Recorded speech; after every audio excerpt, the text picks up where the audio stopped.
Magandang oras mga ka-good news. Nako, si Digong sumipot sa Kongreso, humarap sa Quad Committee. Marami ang hindi makapaniwala nito.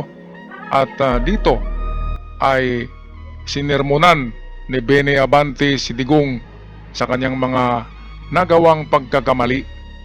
First time na medyo nahimasmasan si Digong dito at nakonsensya. Makikita natin sa kanyang itsura, siya ay nag-isip-isip. Kaya ito ang video atin panoorin. I believe in your plan. And because of this, Mr. President, I work hard to campaign for you. Many of the pastors of the Baptist community voted for you. Gusto ko pong marinig ito ng mga DDS trolls at DDS vloggers na tumitira sa amin at sinisira ang aking reputasyon. Gusto kong sabihin sa kanila, ilang boto ba ang ibinigay nyo kay former President? Ako po, Mr. President, libo-libong boto ang binigay namin sa inyo. Nagpasalamat ba kayo sa akin? Hindi. Nilapitan niyo po ba ako? Hindi. Mabuti pa, Senator Bongo, Mr. President, nagpunta sa aking simbahan at nagpasalamat sapagkat sinuportahan namin kayo. Nag-usap tayo confidentially. Ano pong ginawa ko? Binuksan ko po ang Biblia. Ipinakita ko sa inyo na walang ibang tagapagligtas kundi ang Panginoong Kristo. Ipinakita ko sa inyo ang maaaring magbago ng buhay natin, walang iba kundi ang ating Panginoon. Sinabi ko sa inyo ang nakalagay sa John 3:16, "For God so loved the world, that He gave His only begotten Son, that whosoever believeth in Him should not perish, but have everlasting life." Binantayan ko ang inyong panunungkulan. Nakita ko na maganda ang plano nyo. Nakita ko po, Mr. Chair, na ayaw ng Pangulo na itong bansang Pilipinas mahulog sa kamay ng mga drug lords at drug traffickers. Sabi nyo, 6 months lang, kaya nyong tapusin ang war on drugs na ito. Inabot po kayo ng 6 na taon. Hanggang ngayon, meron po tayong war on drugs. Sa war on drugs na yan, mamamatay ang more than 30,000, Mr. President. Hindi ko akalain na more than 7,000 na mga drug pushers ang mamamatay sa kamay ng mga kapulisan at sa kamay ng mga riding in tandem. At sinabi po ng ating ibang kapulisan, at gusto kong sabihin, hindi po lahat ng kapulisan, sapagkat ang karamihan po ng ating kapulisan, mga mabuting tao at nais protektahan ang bansang ito. Bilang bishop po ng Bible Mode, hindi ko akalain na kinakailangan pumatay tayo ng more than 30,000 people para masugpo po ang drugs sa atin. Aba, Mr. Chair, talo pa natin ang Mexico. Sapagkat ng Mexico, nakita ko wala pang 10,000 namatay. Talo pa natin ng Colombia. Naging killing fields po ang Pilipinas nung panahon ninyo, nung kayo nanunungkulan. Pinatay ang isang 3-year-old na bata na nahagip ng stray bullet dahilan pumatay sa isang drug pusher. Pinatay ang 9-year-old na bata doon sa Caloocan, Mr. President, Mr. Chair. Ang kanyang bala ay nandun pa sa kanyang katawan nung siya'y nilibing. Subalit anong sabi ng funeral service? Siya po'y namatay dahil sa pneumonia. Pinatay po ang isang driver ng tricycle driver sapagkat sinakay niya ang isang drug pusher. Yung drug pusher pinatay, pero yung driver ng tricycle pinatay din, Mr. President. Hindi niyo po alam to. Hindi niyo po alam to. Ngayon, meron pong isa dahil sa tokhang kumatok sa isang pintuan, hinanap ang isang taong nagngangalampilo na isang drug pusher. Hindi nakita.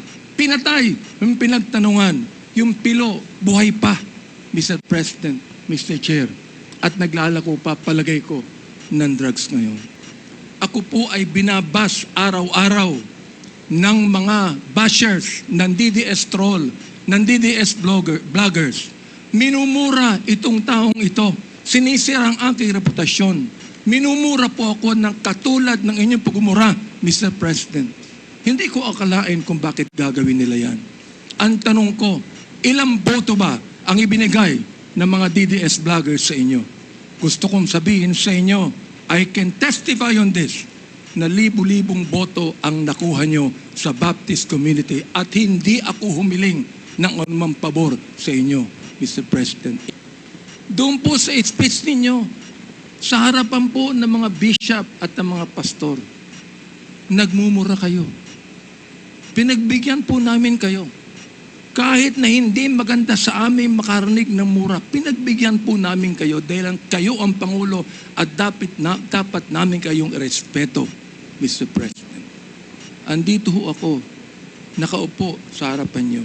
Nagpapasalamat sa pagkakataong ito na masabi ko ng buong katapatan sa inyo ang ginawa ng more than 6,000 na mga kapastoran ng Bible Mode para sa inyong eleksyon bilang Pangulo ng Pilipinas. Okay lang po sa amin yun. Yun na lang siguro ang maaaring pasalamat ninyo, Mr. President, sa amin. Bilang pagboto namin sa inyo ng mga libo-libo mga Baptist leaders at Baptist members sa buong kapuluan.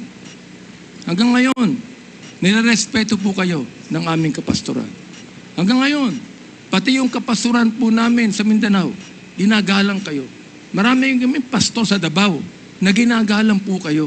Gusto kong basahin doon po sa Psalms 109, 17 to 18 and 28. Hindi ko alam kung naniniwala kayo sa Diyos. Hindi ko alam kung naniniwala kayo sa Biblia. Samantalang sa isang pagkakataon, tinawag niyo ang Diyos na stupid, Mr. President. Tinanggap po namin yan sapagkat kayo'y Pangulo.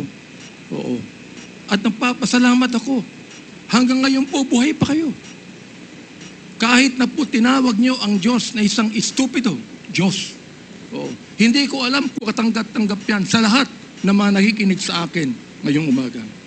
Ang kahilingan po namin ngayon, Mr. President, sana po, imbis na mura ang marinig namin sa inyo, sana po, bigyan niyo kami ng pagpapala sa Quadcom na ito. Sapagkat hindi personalidad ang tinutukoy namin dito. Ang tinutukoy po natin ito, issue na kinakailangan po natin tuldukan sapagkat ito po ay kailangan ng ating bayan. Kapag sila'y bumangon, sila'y mapapahiya, ngunit ang iyong lingkod ay magagalak. Yan po ang sinabi sa Salmo, Mr. Chair, Mr. President. Salamat po sapagkat hinayaan niyo ako na magsabi sa inyo ng buong katapatan na walang halong anumang pagkukunwari, Mr. President. Ginagalang ko pa rin po kayo.